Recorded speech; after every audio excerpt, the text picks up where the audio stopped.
When I first told you about my niece, when I was 17 years old, I went to prison. And I spent 32 years, 8 months, 20 years for murder. And during that time, my niece was young when I first went in. So I couldn't visit with her because the 18 years old they came in. But when she turned 18, she started coming to me. One of the first things she shared with me was that her step-uncle, her stepdad's brother, sodomized her when she was a baby. My family wouldn't tell me because they thought that I could somehow get this guy and hurt him, and I've murdered that man so many times in my head, it's not even funny. When my niece was 23, she passed away. When she was born, she had an issue with her heart, and they had to open her up and massage her heart to get it started. And she had to take hormones and growth pills to help her reach the size she was.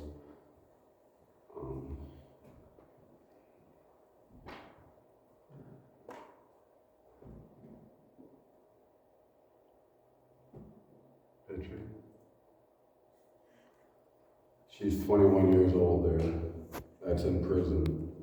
She was 4'6", 65 pounds. And she was Mother's Angel. After that visit, she went home. Well, I'm getting ahead of myself. I gave up on the legal process. I knew I wasn't going to get out by law of me searching the caseloads and all that stuff to get out. So I gave up. I had trusted God. And she asked for my transcripts because she said, I'm going to find a way to get you out of prison. After that visit, she went home to find out that her stepdad robbed her, stole all of her stuff out of her house. And 2 years after that, she fell asleep and didn't wake up. And so I held a lot of hatred toward that family. Robbed my niece and sodomized her. When I was growing, I called myself mature in the Lord when I heard about all this stuff. And like I said, I murdered that dude over and over and over. And I actually prayed for a day to run into him. And God put it on my heart that I had to forgive. And I didn't know how. How do you forgive somebody like that? And God asked me, do I love him? And I hesitated. And I said, yeah, I do. I do love God. I said, forgive him by faith. It's like, but you don't understand my heart. It wasn't on me to understand. I can't change my heart about a person that I hold so much hatred toward. That kind of stuff only comes from God. I can't do it. But he told me if I forgive him by faith, he'll work out on my heart. So he asked me how I feel about the guy. And I was like, I guess I forgive him.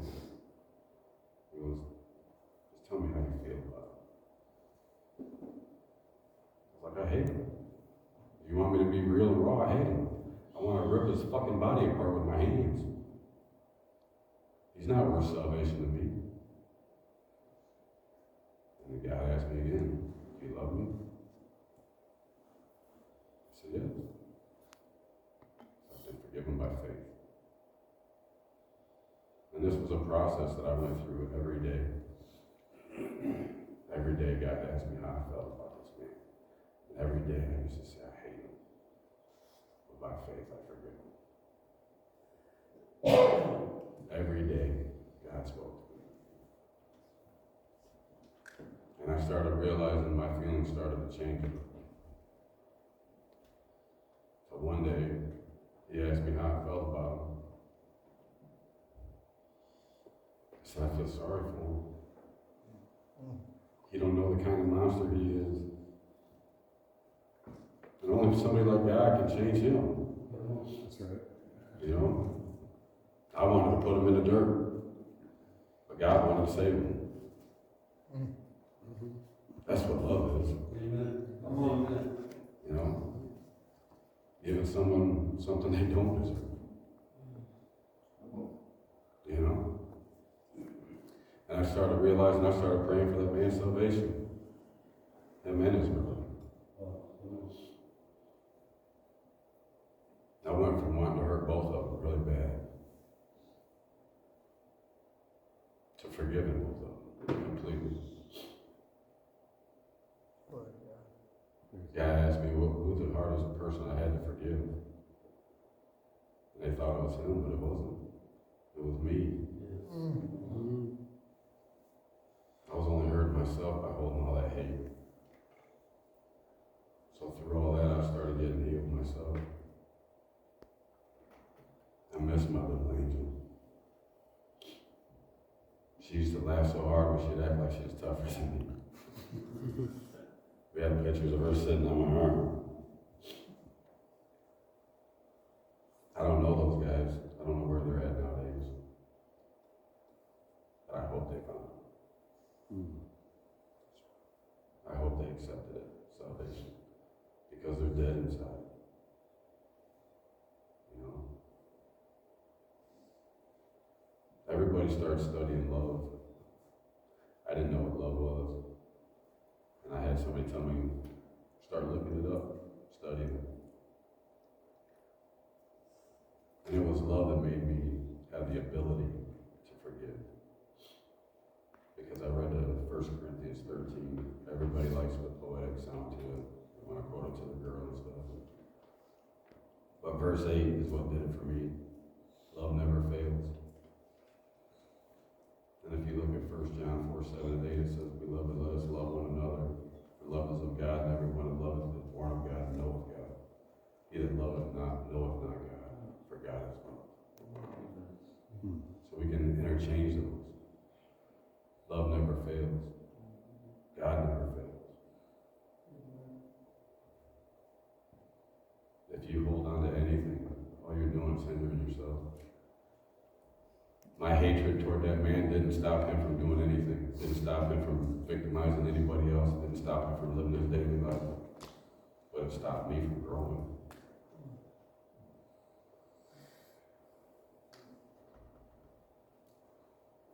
It's not about them. Forgiveness isn't about them. It's about you. You want to stay stuck? You want to move forward and grow? Because they're going to keep living their lives. What's more beneficial to the world? Forgiving and praying for their salvation, praying that somebody comes into their life and makes them see something in their life that they don't like and change, or keep wanting to rip them apart. And they just keep victimizing you.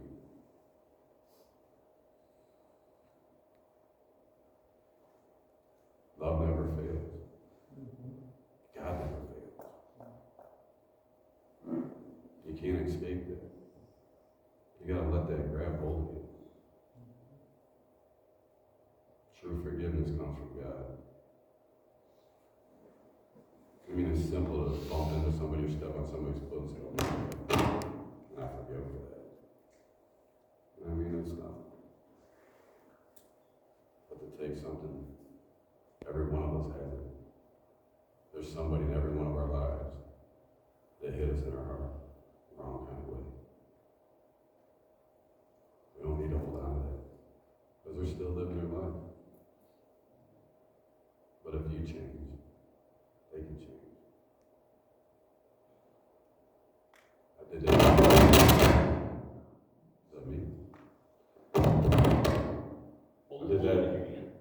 If you hold that box in your hand, it won't do that. Oh. It's because it's in your pocket. Yeah, just hold on. Get it out of your pocket, John. Well, somebody put it in my pocket. There's a lot in my life that I had to forgive. I looked at the clock, I seen I had 10 minutes left. I grew up in a type of home that when I turned 17, on my 17th birthday, I left home. Felt safer on the streets than I did at home. I forgave that household. People forgave me. And we grew.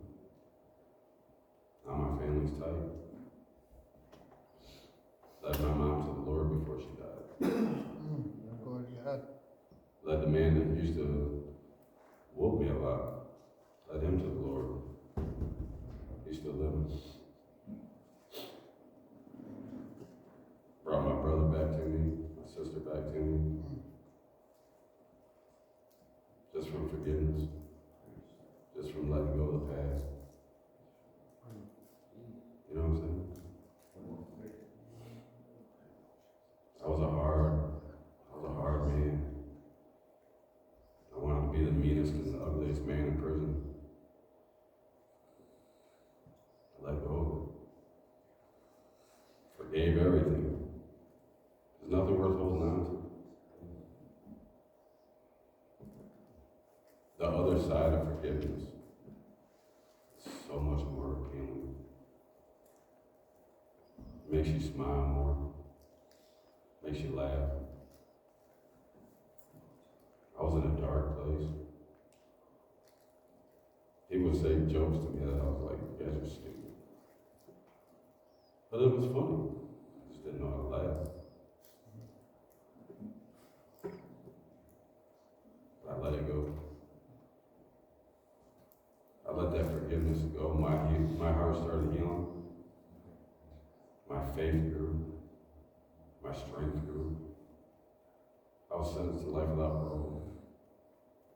In Michigan, that's a death sentence. You get life without parole for a first-degree murder, you're never going home. December 27th of 2023, I walked out the door. Free me. Come on. Praise God. People wonder if God still does miracles. I'm a miracle. I was never supposed to get out of prison. And I dared to believe God. God gave me a promise that I'd get out of prison before I even accepted His Son. 5 years before I accepted His Son, He told me He's going to deliver me from prison. I didn't even know what faith was, but I grabbed a hold of that. And I grew in it. Forgiveness is hard sometimes because we're selfish. Sometimes we want to hold on to stuff because we think we're supposed to. Well, he did this, so I'm going to be mad. But you don't. You let it go.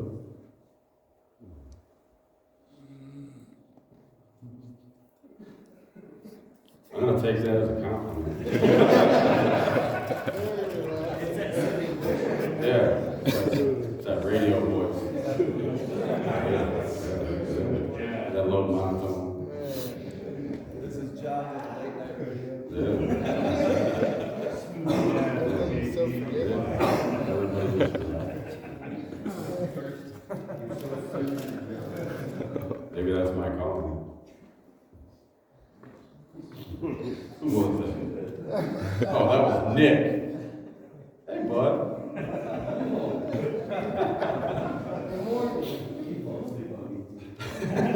He's tired. Big boy tired. But as I close up early, I encourage every one of you to study the word love. 1 Corinthians 13, defining what does each word mean. Love is patient. What does patient mean? And then when you get down to verse 8 where it says love never fails. Come on. Define that word fails.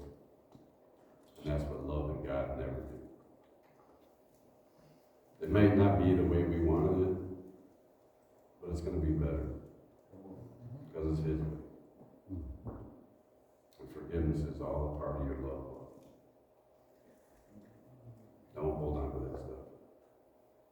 It's not beneficial. It's not healthy, creates health problems. Grow in forgiveness.